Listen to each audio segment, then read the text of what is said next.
इत्तेफाक से तो नहीं हम सब टकराए, थोड़ी साजिश तो खुदा की भी होगी।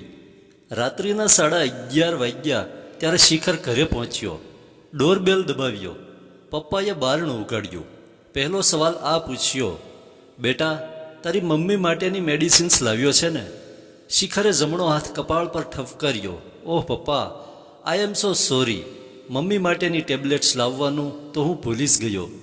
મનીષ, હિતેશ, રીતેશ અને મને ખબર જ હતી કે તું ભૂલી જવાનો છે.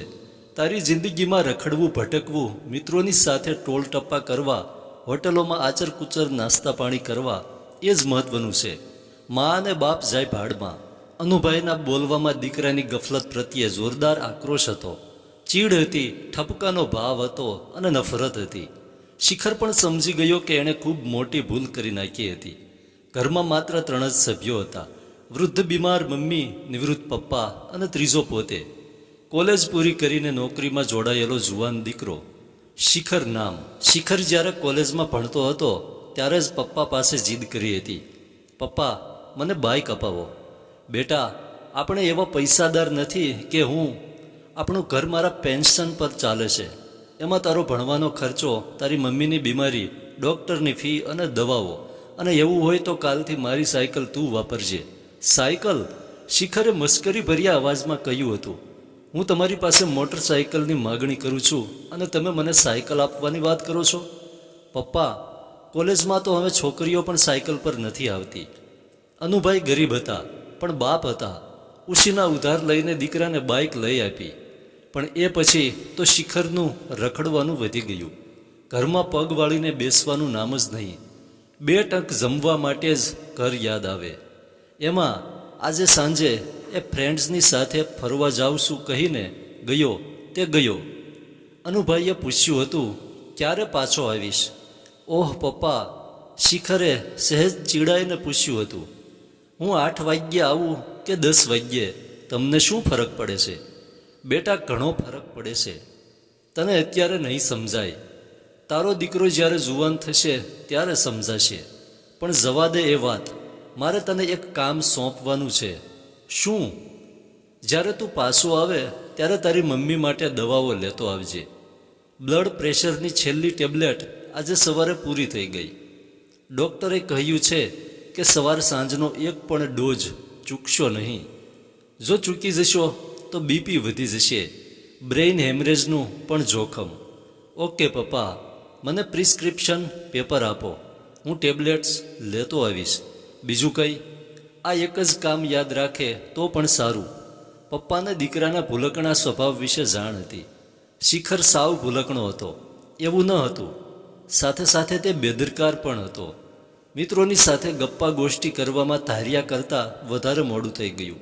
ઘરે આવ્યો ત્યારે જાણ થઈ કે મમ્મી માટે દવાઓ લઈ આવવાનું રહી ગયું છે. અમે શું કરીશું બેટા? ડૉક્ટરે કહ્યું હતું કે જો એક પણ ટેબ્લેટ ચૂકી જશો તો. એવું નહીં થાય પપ્પા, હું પાછો જઉં છું, હમણાં જ ગોળીઓ લઈ આવું છું. શિખરે તૈયારી દર્શાવી. અનુભાઈએ કહ્યું, બેટા આટલી મોડી રાતે ક્યાંથી દવા લઈ આવીશ? બધા જ મેડિકલ સ્ટોર્સ બંધ થઈ ચૂક્યા હશે. અનુભાઈની ધારણા સાચી હતી. એ શહેરમાં ખાસ મોટું ન હતું. આખા શહેરમાં માંડ 5 થી 7 જેટલી દવાની દુકાનો હતી. એમાંની એક પણ દુકાન 24 કલાક માટે ખુલ્લી રહેતી હોય તેવી ન હતી. જો કોઈ પણ જાતની ઇમરજન્સી તકલીફ ઊભી થાય તો સરકારી હોસ્પિટલમાં જ પહોંચવું પડે.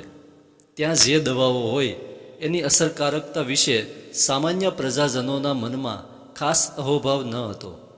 શિખર ઝડપથી ફ્લેટના પગથિયા ઉતરી ગયો. બાઇક ચાલુ કરી ખાલી સુમસામ સડક પર મારી મૂકી. નાનકડા ટાઉનમાં 9:30 વાગ્યે તો લગભગ સન્નાટો છવાઈ જાય. રડિયા ખડિયા માણસો જ દેખાય. શિખરે જોયું કે મોટાભાગની દુકાનો બંધ હતી. મેડિકલ સ્ટોર્સ પણ બંધ થઈ ગયા હતા. 5 જગ્યાએ તપાસ કરી લીધા પછી એણે બાઇકને પેટ્રોલ પંપવાળા રોડ પર વાળી લીધી. એ રોડ જરાક દૂર હતો પણ ત્યાં 2 મોટા મેડિકલ સ્ટોર્સ આવેલા હતા. એ રોડની છેક છેલ્લે એક જાણીતો પેટ્રોલ પંપ હતો. એ પછી ટાઉનની હદ પૂરી થતી હતી. પેટ્રોલ પંપની આગળ રસ્તો પણ કાચો હતો. થોડીક નવી સોસાયટીઝ અને ફ્લેટ્સની સ્કીમ્સ બની રહી હતી, પણ ત્યાં વસ્તી હજુ પાંખી હતી. શિખર જેની આશામાં એ રોડ પર પહોંચ્યો હતો એ ફળીભૂત ન થઈ. તમામ દુકાનો બંધ થઈ ગઈ હતી. પેટ્રોલ પંપ હજુ ચાલુ હતો. શિખરે પેટ્રોલ પંપ પર કામ કરતા એક છોકરાને પૂછ્યું, અહીંથી આગળ કોઈ મેડિકલ સ્ટોર આવશે? છોકરાએ માથું ધૂણાવ્યું, ના, હવે એક પણ દુકાન નહીં જોવા મળે. શિખર નિરાશ થઈ ગયો.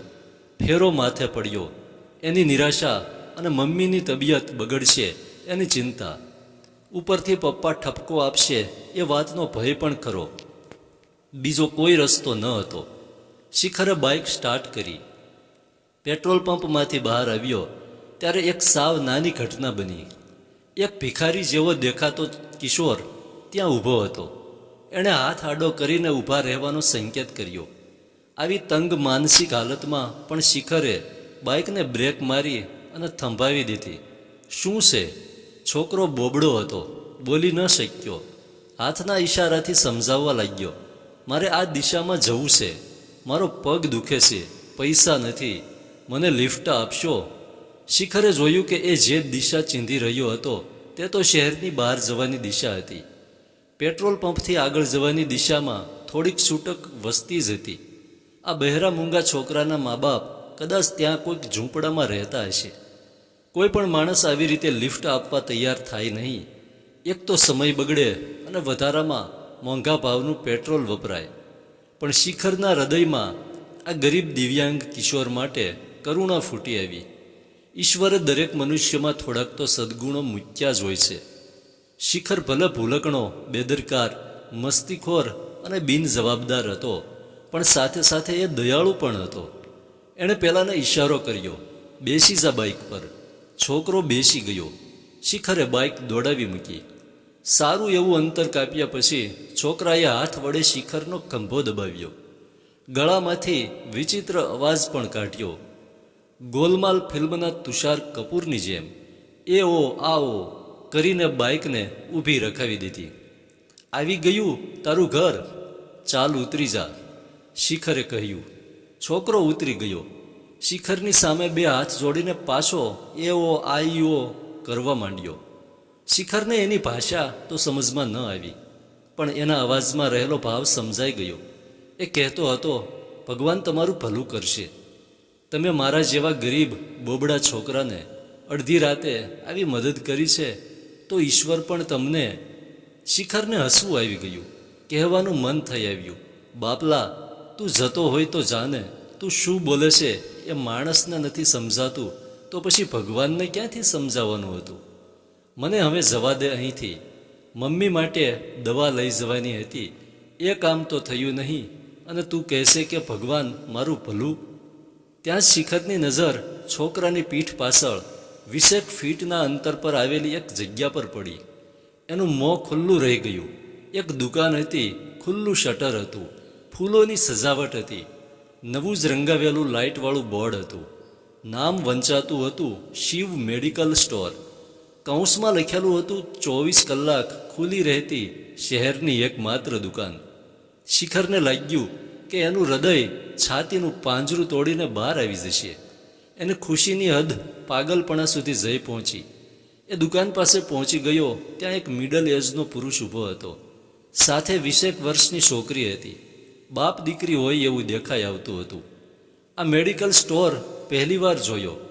શિખરે કહ્યું, આજે જ ઉદ્ઘાટન થયું છે. આમ તો એક જાતનો જુગાર જ ખેલ્યો છે. આપણા ખોબા જેવડા ટાઉનમાં 24 કલાક ખુલ્લી રહેતી દુકાનની જરૂર જ ન હોય.